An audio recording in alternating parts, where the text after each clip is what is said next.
Remember rushing to get home to watch your favorite players go shot for shot. Remember All-Star Weekend being must-see TV. Remember how fun the NBA used to be. Well, it isn't anymore, and I'm going to tell you why. But before we get started, I would genuinely appreciate it if you could drop a like on the video, subscribe to the channel if you haven't already, and hit that notification bell so you never miss out when I upload. But now, let's get back to the video. 82 games is way too long. Starting off with the ridiculous 82-game season, which started back in 1967, the Gilded Age as far as I'm concerned. Back then, playing 82 games, you can understand it. There was no social media, very few access to TVs. Your favorite players or your favorite team coming into town was the only way you could see them.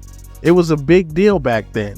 But in 2023, where social media is at an all-time high, where you can literally see game clips and highlights ad nauseum with the touch of a button, the product just gets oversaturated. Everybody plays the same. Remember when teams would run real plays?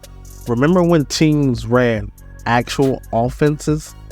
Like the Princeton offense, or one that's more familiar with everyone, the triangle, the one that Phil Jackson mastered, that was instrumental in winning championships for the Lakers and the Bulls. Well, those days are a thing of the past now, because everybody does the same thing. It's pick and roll, pick and pop, 5 out, or trying to find a mismatch on the perimeter. There's literally no creativity in any of these offenses anymore. There's no movement, no backdoor cuts, very little ball screens, and that's about it. I think maybe the Warriors still run a pretty decent offense, but everybody else does the same thing. Everybody wants to come down and shoot threes. Players are literally passing up wide open layups to take threes. Now, why pass up a high percentage layup for a low percentage three-point attempt if you're not Steph or Dame? What exactly are you thinking? And the mid-range shot is an endangered species altogether. And don't get me started on big man. There's no physical play anymore, because if you do, there's going to be a foul. If you try to post up, players are just going to flop. Like, it's literally everybody plays the same. Everybody's trying to manipulate the refs. Everybody's doing the same thing. It gets pretty stale after a while. Regular season is pointless. The regular season has been pointless for quite a while. No wonder Kawhi sits half the time. There's literally no incentive to play. Why risk getting injured when you can just lose 30 games and still make the playoffs with ease? And even if you dominate the regular season, if you lay an egg or you don't get as far as they are projecting you to get, they being the media, then your season is considered a failure. Look no further than Joel Embiid, last year's regular season MVP. He dominated the regular season, but because they were defeated by the Boston Celtics, his season is considered a failure. Now, to be fair, he didn't play as well as one thought he should have, but his season shouldn't have been considered a failure. But it's obvious something needs to be done about the regular season. Oh wait, they are doing something. An in-season tournament this year. And what's the incentive? Cash prizes, depending on how far you advance in the tournament. Now that would be great for me and you. But these guys make millions, sometimes hundreds of millions of dollars. So I'm not sure how incentivized these players are going to be, these millionaires are going to be, about winning an extra $500,000 for first place. But I digress. Load management. Now imagine hopping onto your favorite team's website, using your hard-earned money to buy tickets the minute they get released. You plan your day out months in advance to see your favorite player, just to find out hours before the game he isn't going to play. Now, is he injured? No. Is he suspended? No. Is he tired? Well, no. Well, what is it? Well, he's not going to play because management decided that because it's a second game in 2 nights and he played 45 minutes the previous night, that they decided to sit a 25-year-old physically fit basketball player for a game in February so he'll be fresh for the playoffs in May. Now, where is the sense in that? Fans spend hundreds of thousands of dollars for 2 tickets, a parking spot, and a hot dog, and don't get to see their favorite players play because of load management. Now, they've tried to fix it this year by implementing the new load management rule where 2 stars can't sit out the same game and they have to be available for nationally televised games. And that sounds good when you first hear it, but when you peel back the layers, you realize the problem. The problem is teams are just going to put players on the injury report. I mean, we're 2 weeks into the season and Bradley Beal just played his first game. Maybe Devin Booker will play this week and we'll see all 3 of them out there for the first time since the season started. But we'll see.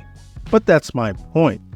It's a workaround. There isn't anything like it sounds like it's set in stone, but in all actuality, it's not. It's already not working and it's not going to work. So I don't think the load management thing is something that they're going to be able to improve. They can't do anything about it during the season. So what are they going to do? Are they going to go back and redo it at the end of the season? Is that how that works? But I do know that it doesn't look like it's working right now, but we'll see. Players aren't allowed to play defense. Now, I'm sure we've all seen the lines about how defense isn't what it used to be and how LeBron couldn't have averaged 25 in the 80s and all that, bull jive. But how much of a factor is that the NBA has changed to benefit the offensive player? Like, obviously, a lot of rules have been implemented to protect players from getting injured. And I support that, by the way.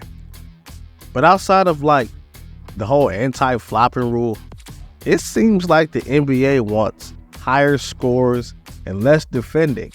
Like, if you really think about it, how often do you see the refs call travel, carry, or double dribble? It's non-existent, as opposed to them calling a shooting foul. Like, they never miss a shooting foul.